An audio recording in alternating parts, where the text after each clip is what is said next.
Un cordial saludo.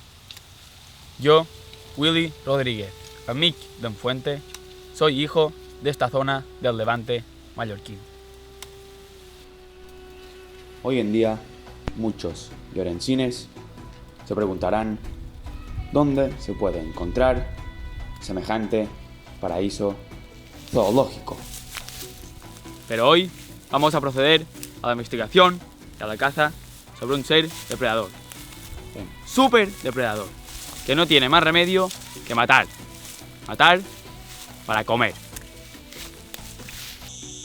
Por eso, hoy vamos a intentar hacernos con el cuerpo de este maravilloso ser que habita en el Levante mallorquín. Y según unas cuantas pistas, como todos los naturalistas han podido controlar, sabemos que se refugia en esas 3 Jotas. Este cálido salvaje lo hago llamar Tomzán, con un origen extraño y desconocido. Curiosamente, sus presas favoritas son los granots de Scamp Redó. Además, podemos observar que el matador inocente se mueve de una forma ágil y prefiere las presas de sangre caliente, que las atrae mediante un curioso grito.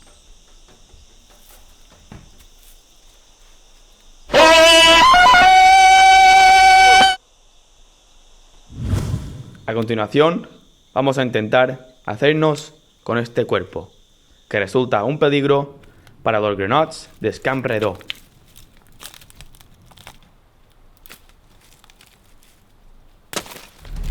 Ya está hecho.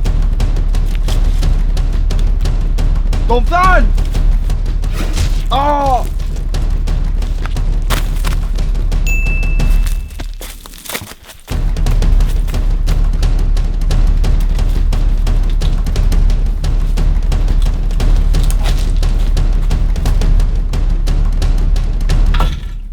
¡Tomzán!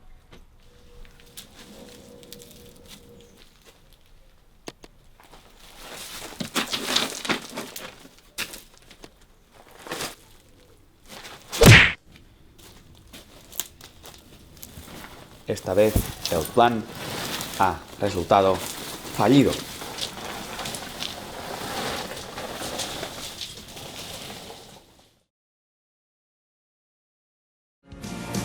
En mi corazón tú vivirás, desde hoy será y para siempre amor.